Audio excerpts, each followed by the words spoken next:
The Douglas County School Board is discussing a ban of transgender athletes playing sports that match with their gender identity. This was proposed by the 4 members of the board who make up the conservative majority, all of whom, by the way, will be replaced next month by more progressive members.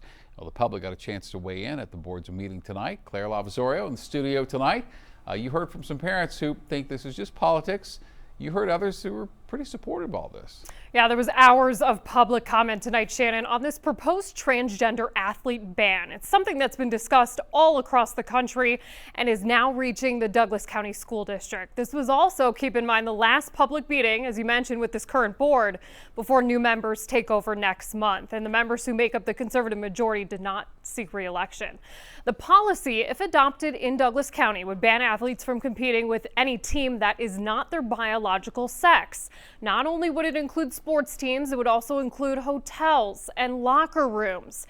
This is the same policy adopted in the Colorado Springs School District. The draft says this policy is needed to comply with the Trump administration executive order, mandating that federal funding be withheld from any programs that deprive women and girls of what they call fair athletic opportunities. Some people tonight told me they think the board is proposing this agenda item at its last meeting as a political stunt because the voters chose 4 progressives over conservative candidates.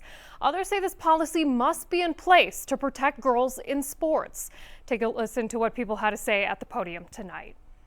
When schools ignore this reality and allow boys to compete against girls, it is demeaning, unfair, and dangerous for girls, and denies girls the equal opportunity. This filing is highly offensive in the language used to attack transgender, non-binary, and gender non-conforming youth, and is plainly an effort to codify transphobia into our school district. My daughter was a high school athlete. She told me just today, Mom, I never would have participated in sports if I knew a boy was also going to participate. This is a less than 1% issue that is a fake culture war issue. It is a distraction from real issues like student education and health.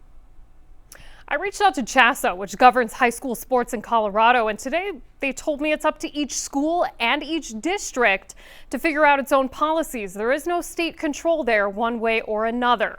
Transgender athletes wasn't the only topic tonight. The board also proposing allowing high-performing, long-standing charter schools the ability to renew their contracts every decade instead of every 5 years. Now, there was overwhelming opposition to that proposal, with parents saying this will lead to a lack of oversight and accountability.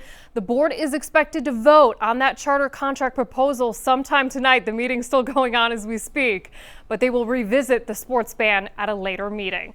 For now, I'm live in the studio tonight. Claire Lavazorio, Denver 7. A late night there in Doug Co. Claire, thank you very much.